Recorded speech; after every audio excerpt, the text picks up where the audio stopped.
زه ممتاز ولی د وحدت نیوز د شیشې د مخې سلامونه وړاندې کوم خپلو ګرانو اوریدونکو لیدونکو ته. نن د هنري بڼ په داسې حال کې څانګه کې زموږ یو بیا د ترنګ پروګرام دی چې ډېر یو خوږ او ښایسته او خوش آوازه چې په زرګونه په سلګونه په لکونه زړونو کې د هغه د آواز ځای دی، زړونو کې ځان ته ځای پیدا کړی او یو ډېر خوش آواز او بهترین آواز زموږ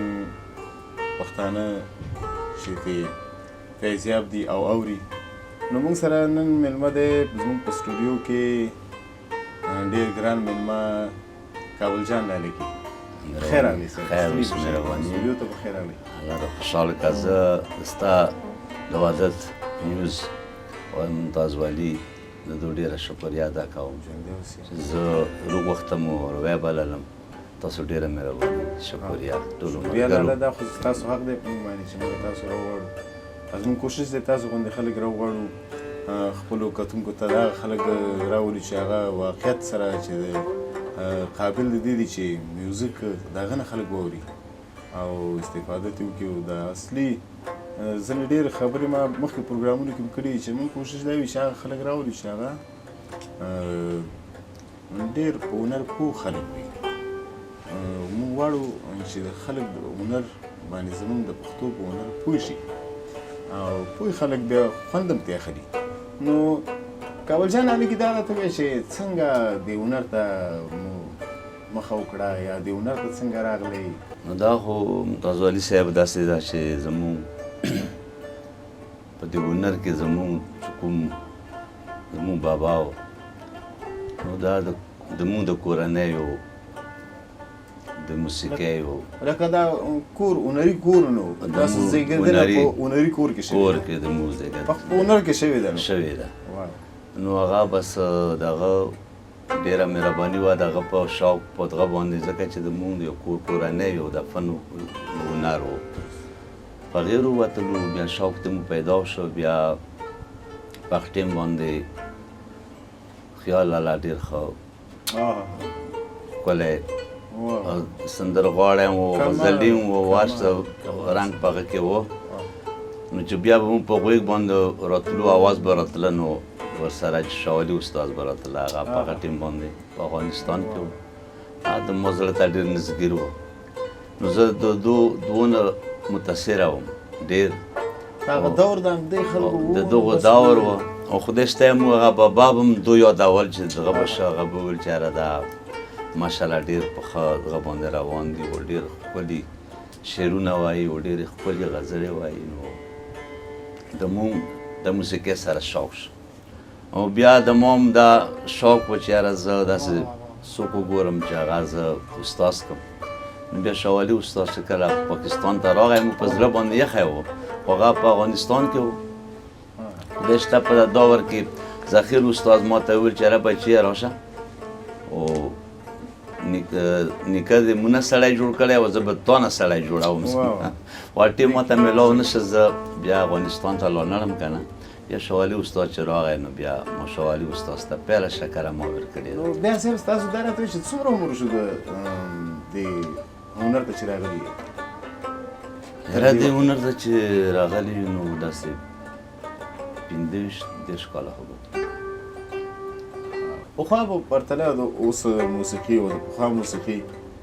کې څه فرق محسوس کوئ چې یاره څه فرق به وي؟ موسیقۍ کې ځکه خوند زیات و برای راست په ربابي هم ناست و دبلې والا به و کنرت والا به و هارمونیا. نو هغو به د یوه بل د وجې مې یو کار بیخه کوه. نو اوس خو یو ریکارډینګ کنرت نه دغه والي نو بیا پسې 15 ورځې بعد ربابي راشي بیا د ربابي نه والي بیا پسې نو هغو ته یوه بل ته پته نه لګېږي. خو ریکارډینګ وکړي د سټوډیو انجینیر یې جوړ کړي هغه ته پته نه لګېږي چې د سور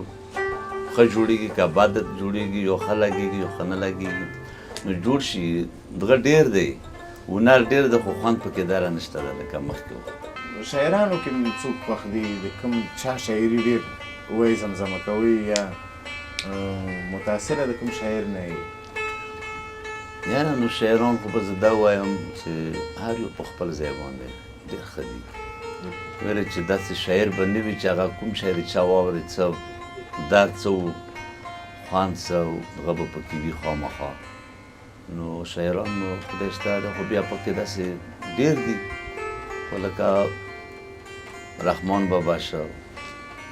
حمزه بابا شه او محمد اعظم شو او خاطر صاحب شو خاطر اپریده ګلستان بابا شه نو ډېر خوشحال خان بابا شه نن سبا لکه کوم دغو وختو شاعران دي هغه خو ډېر بله نمونه صدقه لري اوس هم په دا اوس دور کې چې کوم دي ځان ته کړه دي ډېر ښکلي شاعران راغلي دي او ډېر ښه دي ټول هم په خپل خپل ځای باندې څه نومونه به یې تعالی خو خوښ هم دي ټول ښه دي نو په موسیقۍ کې کوشش مونږ څنګه وکړو چې یاره دا پخوانۍ موسیقي مونږ راواخلو لکه د حمزه بابا شعر دی توان لرمه دا خو توان لره قوت یې لره چې د ماضي نه خراج واخلم او زه به پخوانی شنستان مینه ښکلا کړم اوس خو مونږ دا قوت خو هغه حمزه بابا لره مونږ خو نه لرو څنګه وکړو چې هغه پخوانی ساز مو څنګه طرزونه سرونه چې څنګه زورور قوي وو نو اوس به څنګه کوو بس اوس هم محنت غواړي ښه شعر غواړي چې ښه شعر راوالی ووایي او ښه موزیشن راوالی چې هغه یې ښه کار پکې وکړي او همداسې برای راست ریکارډینګ ته والی لکه دا اوس مو ناست یو نو انشاءالله بیا به پکې چې یعنې دا اندازه ولګي دې ته لایف ژوندی بیا به پکې هغه خوند خدای راولي ځکه چې مخکې به هغو من داسې کول ځکه به پکې خوند و تاسو ضرور دی خیرات چې دا زما کتونکي زموږ ډېر خویندې وروڼه مشران کشران اوس به غوږ وي او بس غوږونه به یې څلور وي چې کابل جان لالی کې وګورو که څه وي موږ تاسو نه واورو خیر سره بسم الله وکړئ موږ ته نن دا غزل ووایي چې کوم غزل مخکې بونبوناټ کوو او په ما ډېر ښه ولګېد دا خواته ښه نو غواړم چې لومبی راته دا غزل ووایي صحیح شو मेरा गुजर खान मेरी पहचान गुजर खान की तारीखी जीटी रोड पर वाक़ इस्लामाबाद की जानिब प्रिज्म टाउन गुजर खान जदीद तर्ज जिंदगी की तमाम सहूलियात के साथ एक मुकम्मल नया शहर कुशादा सड़कें गेटेड कम्युनिटी और बेहतरीन टाउन प्लानिंग ज़ेरे जमीन बिजली की तरसील पानी और सूरज का बेहतरीन निजाम जदीद सिक्योरिटी स्ट्रीट लाइट्स मस्जिद स्कूल शॉपिंग मॉल और पार्क्स 5 मरला 10 मरला और 1 कनाल के रिहायशी प्लॉट्स सिर्फ 20% बुकिंग और 2.5 साला आसान इक़सात book your plot now prism town गुजर खान जहां जिंदगी के सारे रंग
ځان په بل قربانول څه آسان دی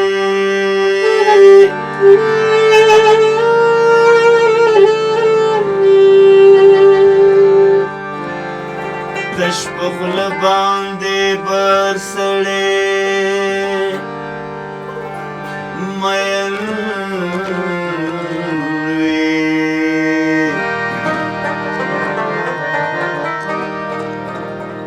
مین سرته رسیدل ساسان دی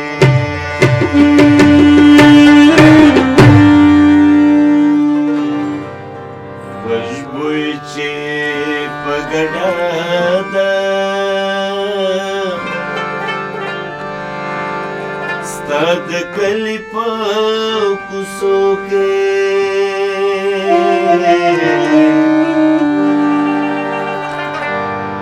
خوشبوی چې په ګډه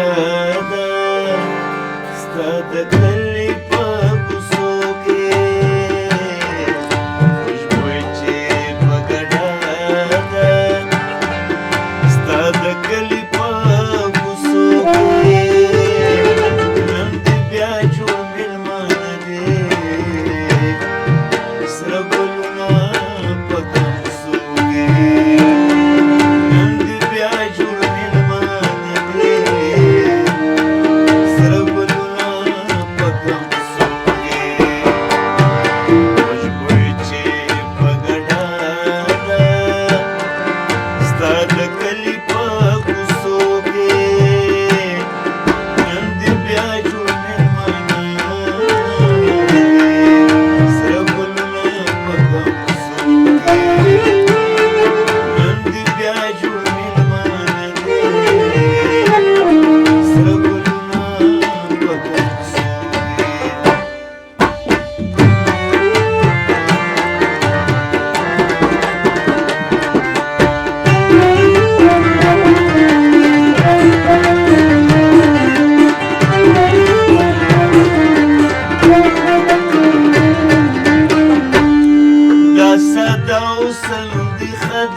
ستا سنگار تا حجرت نشتا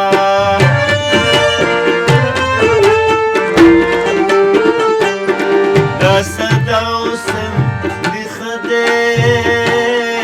ستا سنگار تا حجرت نشتا لال چرې د زړه سره نه پټېږي پیرو کې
د قدرت په کرشمو کې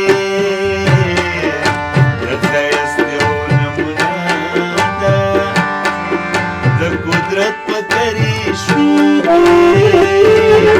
نن دې بیا جوړ مېلمانه دي سره ګلونه په کوڅو کې نن دې بیا جوړ مېلمانه دي سره ګلونه په کوڅو کې خوشبوی چې په ګډه ده ستا د کلي په کوڅو کې نن دې بیا جوړ مېلمانه دي سره ګلونه په کوڅو کې نن دې بیا جوړ مېلمانه دي سره ګلونه په کوڅو کې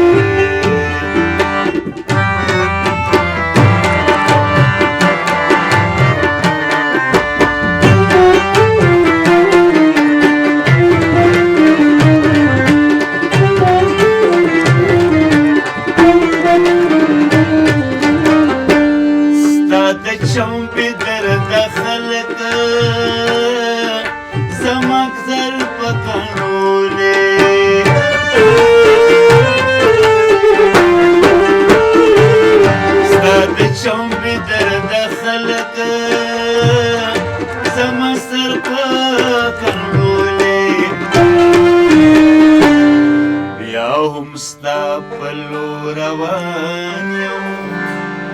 یادوم دې په سلګو کې بیا هم ستا په لور روان یم یادوم دې په سلګو کې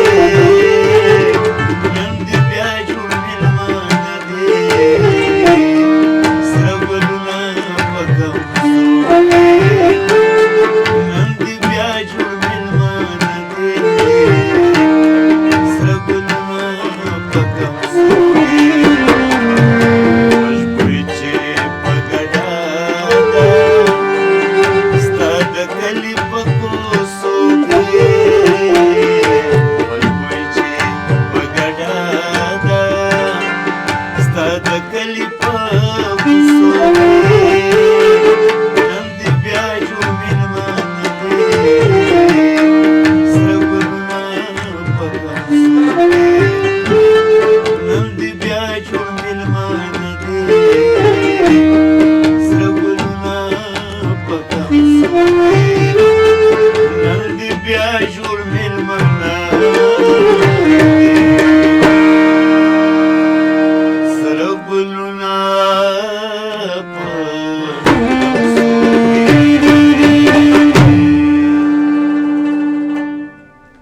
لر او بر تړون وحدت یو وحدت پختون وحدت لر او بر تړون وحدت یو وحدت پختون وحدت لر او بر